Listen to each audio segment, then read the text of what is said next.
Blackadder star Sir Tony Robinson has told of his horror at how elderly Britons are treated and warned that future generations will look back in shock in a similar way to how we view slavery today.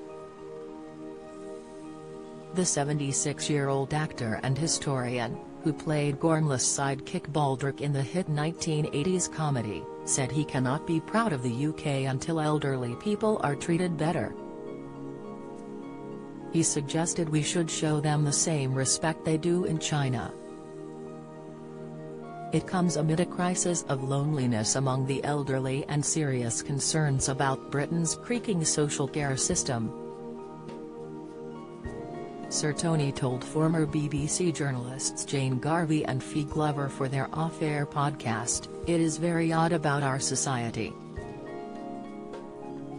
I'm not suggesting we all become Chinese communists.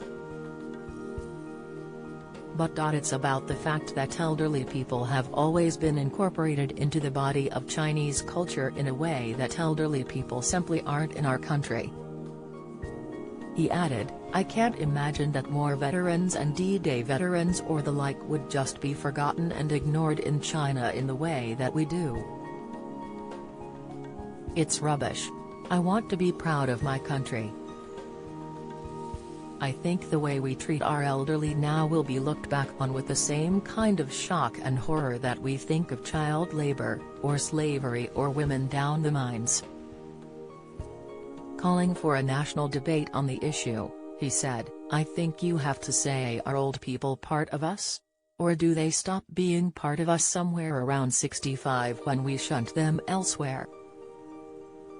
If we are going to say they genuinely are part of us, then the things that are important to them ought to be important to all of us, just as primary schooling is important to us." The former Time team presenter is an ambassador for the Alzheimer's Society after losing both his parents to the disease.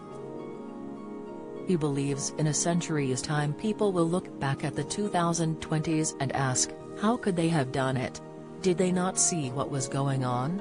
The Labour Party member told the podcast he was a Republican when he was younger, but his admiration for the late Queen made him change his mind. He said she had done an extraordinary job in holding the country together. He added, "It seems to me it would be boorish to chop King Charles's head off, for instance, which might have happened had we been French in the 18th century. He clearly is a man of integrity. We have all given him so much stick over the decades. He did seem a bit of a twit. But now an awful lot of what he said is profoundly prescient." Sir Tony is currently making a documentary about Blackadder and a series about his lifelong obsession with machines.